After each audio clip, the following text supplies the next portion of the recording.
चलिए बेटा, welcome to online classes of Lavni education point. बेटा, लवनी एजुकेशन पॉइंट के द्वारा जैसा कि आपको बताया गया होगा 2-3 दिन पहले कि मैं आपकी केमिस्ट्री से रिलेटेड जितने भी आपकी क्लासेस हैं या वन लाइन वाले जितने भी क्वेश्चन हमारे बनते हैं इस चैप्टर के अंदर से या इस आपकी बुक के अंदर से, वो सारे के सारे क्वेश्चन मैं आपको कराऊंगा। और उसका एक वीडियो मैंने आपको, जैसा कि आपको एमसीक्यू मैंने डाल करके अपलोड किया हुआ है मेरे चैनल पर, वो एक वीडियो मैंने अपलोड किया था। अभी ये जो सेकंड वीडियो मैं आपको डालने वाला हूँ ये इंग्लिश मीडियम वाले बच्चों के लिए है। इससे पहला जो मैंने वीडियो आपको डाला था वो हमारा 10th हिंदी मीडियम वाले बच्चों के लिए था, और उसमें चैप्टर नंबर 10 के जितने भी न्यूमेरिकल्स थे हमारे, यानी एक्सरसाइज वाले जो हमारे अभ्यास वाले जो क्वेश्चंस थे उनको मैंने कराया था। अब यहाँ पर 2-3 दिन पहले जो मेरा फर्स्ट वीडियो मैंने अपलोड किया था एमसीक्यू क्वेश्चन का, अब यहाँ जो मैं वीडियो अपलोड करने जा रहा हूँ वो सेकंड नंबर का आपका वीडियो है। तो यहाँ पर हम डिस्कस करेंगे। देखिए बेटा, यहाँ पर हम केमिस्ट्री के जितने भी क्वेश्चन बनेंगे वन लेटर वाले क्वेश्चंस जो चैप्टर नंबर फर्स्ट के अंदर से, सेकंड के अंदर से और तीसरे नंबर के चैप्टर के अंदर से बनते हैं। तो यहाँ पर मैं कुछ क्वेश्चन लिखने जा रहा हूँ यहाँ पे केमिस्ट्री से रिलेटेड है और वन लेटर वाले क्वेश्चंस। अब यहाँ पर 3-4 क्वेश्चंस के बारे में अपन डिस्कस कर चुके हैं और यहाँ पर मैं चैप्टर नंबर 2 के जितने भी क्वेश्चंस हैं वो यहाँ डिस्कस करने जा रहा हूँ। ध्यान से सुनिएगा इधर, और उसी के तो नोट कीजिएगा इसको, है ना।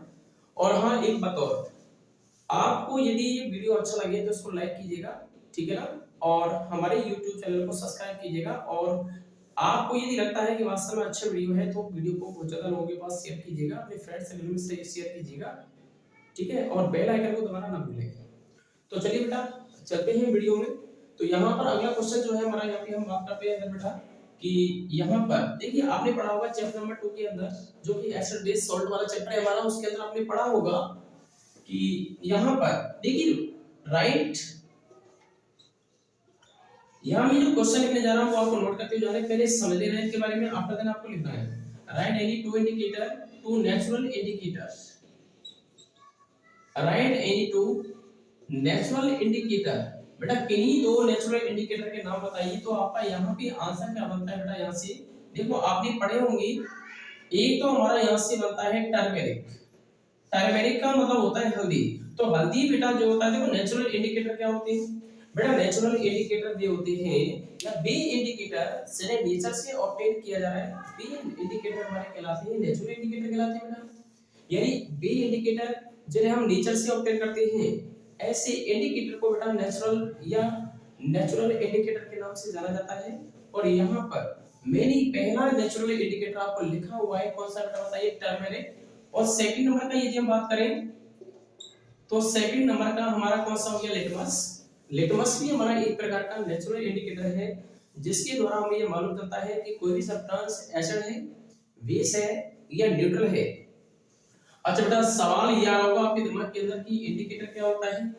तो बेटा इंडिकेटर हमारे वे होते हैं या बेस सब्सटेंस जिनकी सहायता से हम ये पता लगाते हैं कि कोई भी सब्सटेंस हमारा एसिडिक नेचर का है, बेस है या मतलब एल्कलाइन नेचर का है या न्यूट्रल है। तो इसका पता बेटा हम किससे लगाते हैं बेटा बताइए, इंडिकेटर की सहायता से लगाते हैं। तो मैंने आपको क्या बताया कि नेचर से, देखो यहाँ चूंकि मैंने लिखा हुआ है नेचुरल इंडिकेटर, तो नेचुरल इंडिकेटर कौन होते हैं बेटा, वे इंडिकेटर जिनको नेचर से ऑब्टेन किया जा रहा है वे कहलाते हैं नेचुरल इंडिकेटर कहलाते हैं। सबसे पहला मैंने लिखा हुआ है यहाँ पे turmeric, litmus and third is onion. ये हमारे क्या होंगे बेटा बताइए, ये हमारे नेचुरल इंडिकेटर हैं। चलिए सेकंड नंबर का क्वेश्चन यदि हम डिस्कस करेंगे, अगला क्वेश्चन है राइट एनी टू। अब बेटा ये तो है नेचुरल इंडिकेटर, यदि हम बात करते हैं किसके बारे में, synthetic indicator. Right any to synthetic indicator. बेटा बात यह है, देखो ये तो नेचर से ऑब्टेन किया जा रहा है और यहाँ जो ये इंडिकेटर है, अच्छा इंडिकेटर मैंने ये बताया कि इंडिकेटर ये वे इंडिकेटर होते हैं जो मैन मेड होते हैं या जिनको लैबोरेटरी के अंदर सिंथेसाइज किया जा रहा है। बेटा ये हमारे कौन से इंडिकेटर कहलाएंगे बेटा बताओ, ये कहलाते हैं सिंथेटिक इंडिकेटर। तो सिंथेटिक इंडिकेटर क्या हुआ, सिंथेटिक इंडिकेटर बेटा वे होते हैं जिनको लैबोरेटरीज के अंदर हमारा सिंथेसाइज किया जा रहा है, मैन मेड होते हैं बेटा ये, इसलिए इसको मैंने क्या नाम दिया है, सिंथेटिक इंडिकेटर नाम दिया है। अब ये हमारी कौन कौन से बेटा देखिए, फर्स्ट इज, अगला हमारा है यहाँ पे देखो इधर, पहला है मेथिल ऑरेंज बेटा मेथिल ऑरेंज हमारा क्या है बेटा बताइए, ये मेथिल ऑरेंज हमारा सिंथेटिक इंडिकेटर हो गया। चलिए सेकंड नंबर के बारे में बात करेंगे इधर। अगला कौन सा है, अगला है हमारा फिनोल्फथैलीन। फिनोल्फथैलीन, तो फिनोल्फथैलीन हमारा क्या है बेटा, एक प्रकार का ये सिंथेटिक इंडिकेटर है। और यदि हम बात करते हैं क्वेश्चन नंबर 3, देखिए लिटमस के बारे में जिक्र किया गया है यहाँ पे इधर, तो लिटमस के बारे में बात करेंगे। व्हाट इज लिटमस, व्हाट या लिटमस इज ऑब्टेन फ्रॉम, या लिख देता हूं मैं एक स्टार लगा के point, litmus paper, litmus paper is obtain from, litmus paper is obtain from, बेटा लिटमस पेपर जो होता है उसको कहां से ऑब्टेन किया जा रहा है बेटा बताइए, तो litmus paper is obtain from लिचिन plant, लिचिन plant. तो यहां याद रखिएगा ये लिटमस का जो पेपर है, ये लिटमस पेपर है, ये कहां से ऑब्टेन किया जा रहा है बेटा बताइए, lichen plant, and this is related to, and it is related to thallophyta group. बेटा ये कौन से ग्रुप का प्लांट है बेटा बताइए, ये थैलोफाइटा ग्रुप का प्लांट है। तो याद रखिएगा इसके अंदर मैंने क्या बताया आपको, यहाँ दोबारा से सुनिएगा इधर मैंने क्या बताया, लिटमस पेपर जो होता है उसको ऑब्टेन किया जा रहा है लिचिन प्लांट से। और बेटा ये हमारा किस ग्रुप का प्लांट है बेटा बताइए, ये हमारा थैलोफाइटा ग्रुप का प्लांट है। अच्छा थैलोफाइटा ग्रुप में कौन कौन से प्लांट आते हैं बेटा बताइए, थैलोफाइटा के अंतर्गत 20 सभी प्लांट आते हैं जिनको डिफरेंशिएट या डिफरेंशिएट नहीं कर सकते हम किसके अंदर, कि उसके अंदर लीफ कौन सा है, स्टेम कौन सा है, रूट कौन सा है। यदि किसी प्लांट के अंदर हम ये आइडेंटिफाई नहीं कर सकते कि रूट कौन सा है, लीफ कौन सा है, यानी प्लांट के अंदर यदि हम आइडेंटिफाई नहीं कर पा रहे लीफ के बारे में, रूट के बारे में, स्टेम्स के बारे में, तो हम ऐसे प्लांट्स को किस ग्रुप में रखेंगे बेटा बताओ, थैलोफाइटा के अंतर्गत। ये थैलोफाइटा के अंतर्गत 20 सभी प्लांट आते हैं जिनके अंदर हम ये पता नहीं लगा सकते कि उनके अंदर लीफ कौन सा है, स्टेम कौन सा है, रूट वाला पार्ट कौन सा है। तो ये सारे के सारे प्लांट हमारे किस में आते हैं, थैलोफाइटा में आते हैं। और थैलोफाइटा का ही हमारा कौन सा प्लांट है बेटा बताइए, लिटमस प्लांट है। लिटमस एक प्रकार का प्लांट है, यानी लिटमस को एक प्रकार का पेपर है जिसको कहां से ऑब्टेन किया जा रहा है बेटा बताइए, लिचिन प्लांट से। और लिचिन प्लांट हमारा किस ग्रुप के अंतर्गत आएगा बेटा बताइए, it is related to thallophyta group plant. Next one is, चलिए नोट कीजिएगा, यदि हो सके तो स्क्रीनशॉट भी ले लें आप इसका। और अगला मैं क्वेश्चन यहाँ डिस्कस करने जा रहा हूँ इससे रिलेटेड ही है हमारा। चलिए बेटा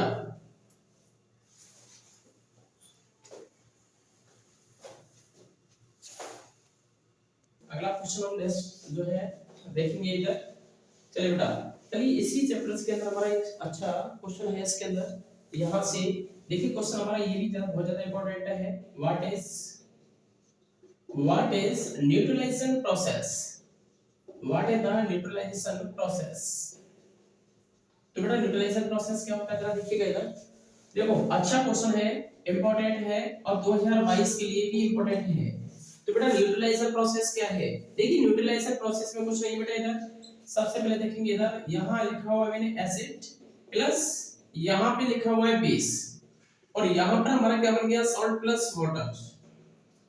बेटा ये रिएक्शन आपको अच्छी तरह से याद कर लेनी है क्योंकि इंपॉर्टेंट क्वेश्चन है हमारा ये न्यूट्रलाइजेशन प्रोसेस। अब यहाँ मैंने क्या ले रखा है बेटा इधर, यहाँ तो मैंने ले रखा है इधर स्ट्रॉन्ग एसिड, और यहाँ पर मैंने क्या ले लिया, स्ट्रॉन्ग बेस। चलिए स्ट्रॉन्ग एसिड की जगह पर यहाँ मैंने क्या ले लिया, HCl प्लस स्ट्रॉन्ग बेस में मैंने क्या ले लिया, NaOH। और यहाँ पर क्या होगा जरा देखिए इधर, देखो बेटा HCl के अंदर H के ऊपर तो है प्लस और Cl के ऊपर कौन सा चार्ज है, नेगेटिव, और यहाँ पर NaOH के अंदर है, Na के ऊपर है प्लस एंड OH के ऊपर कौन सा है, नेगेटिव। अब एक चीज बताइए सुने जरा ध्यान से, देखो इधर हमारा जो H+ है बेटा ये H+ हमारा OH रिलेटिव से रिएक्ट करेगा क्योंकि प्लस वाला हमेशा माइनस वाले के साथ क्या करता है, रिएक्ट करता है। और ये माइनस वाला है Cl के ऊपर है माइनस, और माइनस वाला हमेशा सोडियम के ऊपर क्या है बेटा बताइए, प्लस, तो इसके साथ रिएक्ट करेगा। तो क्या बनेगा बेटा, देखो इधर यहाँ पर हमारे पास बनके तैयार हो गया NaCl। तो यहाँ मैं लिख देता हूँ NaCl, और NaCl बेटा हमारे पास क्या है, सॉल्ट, और इस सॉल्ट का pH वैल्यू कितना होता है, 7। इधर आ जाइए H and OH, तो ये दोनों आपस में रिएक्ट करेंगे और रिएक्ट करने पर क्या बनाते हैं बेटा बताइए, वाटर का फॉर्मेशन करते हैं।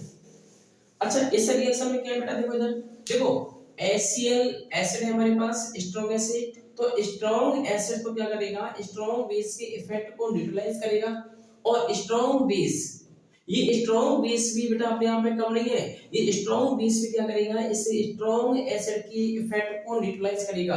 तो ये दोनों एक दूसरे के इफेक्ट को न्यूट्रलाइज कर रहे हैं या नहीं कर रहे बेटा बताओ। देखो स्ट्रॉन्ग एसिड स्ट्रॉन्ग बेस को न्यूट्रलाइज कर रहा है और स्ट्रॉन्ग बेस इस स्ट्रॉन्ग एसिड को न्यूट्रलाइज कर रहा है, और बदले में क्या बना रहे हैं बेटा बताओ, सॉल्ट प्लस वाटर। जो कि यहाँ जो हमारा सॉल्ट बना हुआ है उसका पीएच वैल्यू कितना है 7, और इसलिए इस रिएक्शन को अपने क्या बोला है बेटा बताइए, न्यूट्रलाइजेशन प्रोसेस। तो in this reaction strong acid and strong base are neutralized to each other and forms salt and water. This process is known as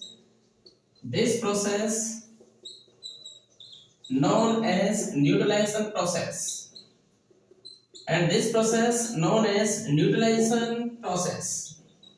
चलिए बेटा ये सारा का सारा रिएक्शन यहाँ तक आपने लिख लिया होगा, कंप्लीट हो गया है हमारे यहाँ पे। और ये अच्छा क्वेश्चन माना गया है साल के लिए, सन 2022 में आने वाला क्वेश्चन है, 1 नंबर का या 2 नंबर का क्वेश्चन हमारा बन जाता है यहाँ से।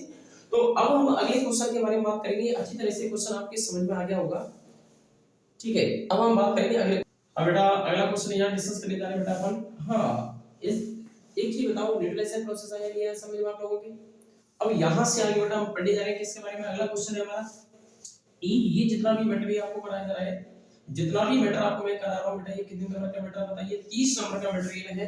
और वीडियो को मैंने फिर भी बताया आपको, पहले ही बताया था, अब वीडियो को बेटा लाइक कीजिएगा, शेयर कीजिएगा, ठीक है, और हमारे YouTube चैनल को सब्सक्राइब कीजिएगा। और जो भी आपको यदि परेशानी आती है, यदि किसी भी टॉपिक में आपको यदि समस्या है तो कमेंट बॉक्स में नीचे लिख करके भेजिएगा, मैं उसका जरूर समाधान करूंगा, ठीक है। चलिए आगे बात करते हैं। Who is discovered